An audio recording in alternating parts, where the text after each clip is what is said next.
Contoh, ayat Al-Kursi, satu ayat.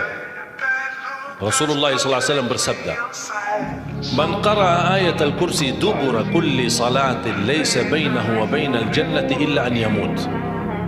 Barang siapa yang membaca ayat Al-Kursi setiap habis salat fardu, tidak ada sesuatu yang mampu menghalanginya masuk surga. Ayat Al-Kursi ini satu ayat menjaminkan kita masuk surga.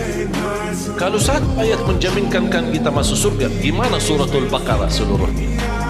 Tentu spesialnya ayat kursi itu tentu super karena menerangkan Allah sendiri.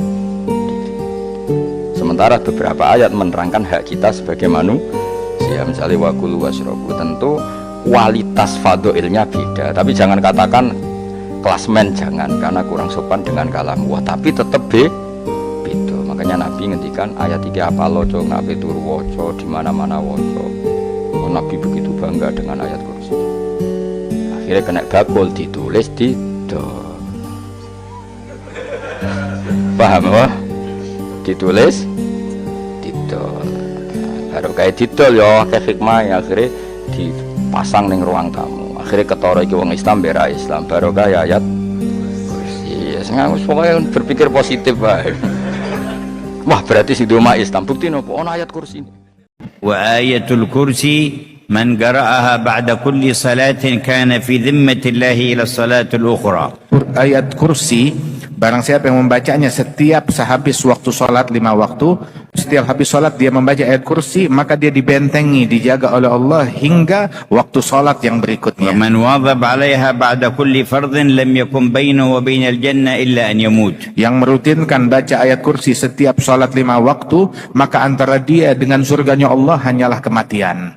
Wa jaa aidan fil khabari أن الذي يواظب على آية الكرسي بعد كل صلاة يتولى الرحمن قبض روح بيده أي يلطف به ويأمر الملك باللطف به عند نزع روحه. Dan diriwayatkan di dalam athar bahwasanya maka saat dicabut nyawa Allah yang menghandle sendiri proses pencabutan nyawa orang tersebut. Maknanya Allah akan melembutkan dan memudahkan saat dicabut ruhnya. Di dalam Al-Quran ada ayat-ayat tertentu, ada surat-surat tertentu untuk dibaca dan diperhatikan, dibaca di waktu-waktu tertentu sebab punya khasiat dan manfaat tersendiri. Misalnya ayatul kursi. Ayatul kursi dibaca tiap habis sholat 5 waktu. Itu man qara ayatul kursi dubura kulli shalah lam yamna'hu min dukhulil jannah illa an yamut, atau kama qala sallallahu alaihi wasallam dalam hadis sahih, yang setiap habis sholat 5 waktu membaca ayat kursi, maka nggak ada yang bisa menghalangi dia dari surganya Allah kecuali kematian. Antara dia dengan surga cuma kematian aja. Ayat kursi di Al-Baqarah ayat 255, paling kiri di pertengahan.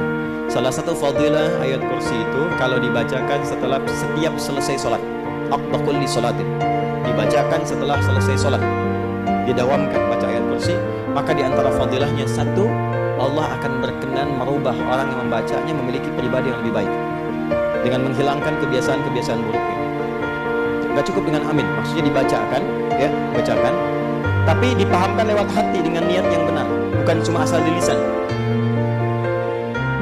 Sesiapa yang membaca ayat kursi setiap selepas sholat fardu yang 5 waktu, maka tidak ada yang bisa menghalanginya masuk surga kecuali kematian. Hadis riwayat An-Nasa'i, dan ayo diamalkan. Selepas sholat baca ayat kursi, jangan ditinggalkan, sebarluaskan, insya Allah jadi jariah untuk kita bersama.